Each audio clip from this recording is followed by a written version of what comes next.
L'implantation d'églises dans le monde musulman. Dynamique du travail en équipe.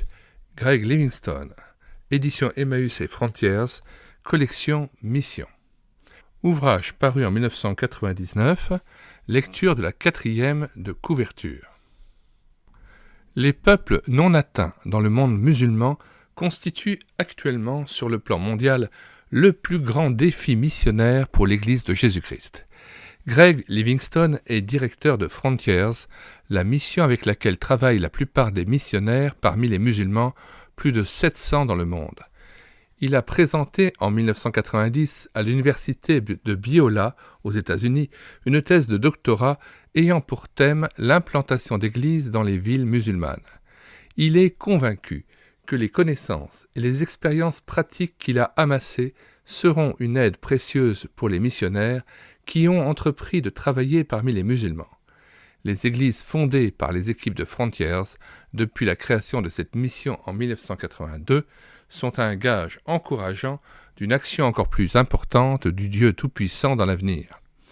La lecture de cet ouvrage apportera aussi des conseils précieux à tous ceux qui sont engagés dans une implantation d'église, ou que ce soit en particulier à tous ceux qui travaillent dans une évangélisation transculturelle. Lecture de la préface d'Anthony Wernley, directeur de la mission Frontiers, Rennec. Vous avez devant vous un livre dont la lecture vous convaincra qu'il fourmille d'idées riches et originales, parfois d'une imagination débordante qui fait naître un soupçon. Sont-elles effectivement réalisables, ou bien ne s'agit-il que d'une construction de l'esprit ?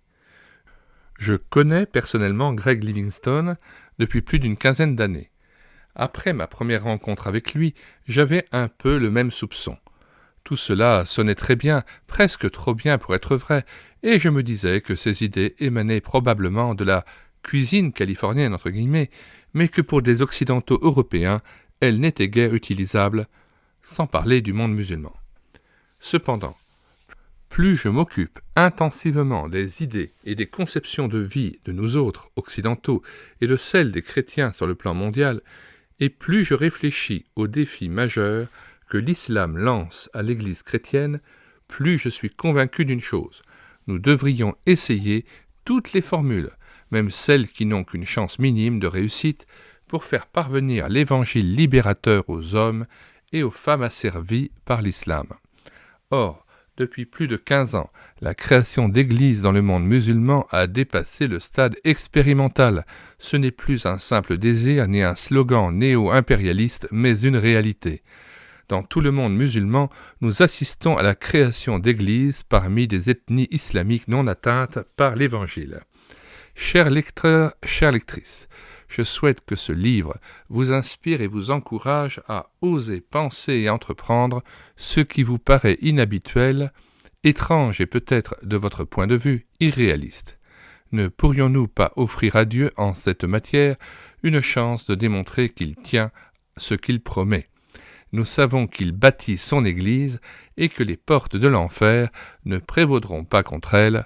Anthony Wernley, directeur de la mission Frontiers, Rennec.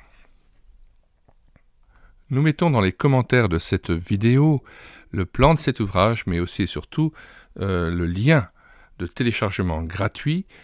Le téléchargement se fera à partir du site internet médiathèquechrétienne.fr, site internet que nous avons créé en vue d'une numérisation des ouvrages épuisés et non réédités de la littérature chrétienne.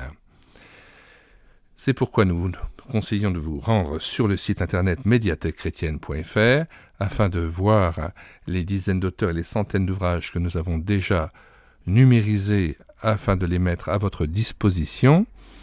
Et si vous voulez connaître les autres ouvrages que nous numérisons et que nous présentons sur cette chaîne YouTube et l'écouter sa parole, les différents cantiques que nous mettons en parole en vue d'une rétroprojection en assemblée afin de nourrir et d'épanouir la louange devant Dieu, mais aussi les audiobooks que nous prenons en charge, eh bien abonnez-vous à cette chaîne YouTube, elle écoutait sa parole. Nous vous disons que le Seigneur vous bénisse richement dans cette recherche active de la face de Dieu en Jésus-Christ.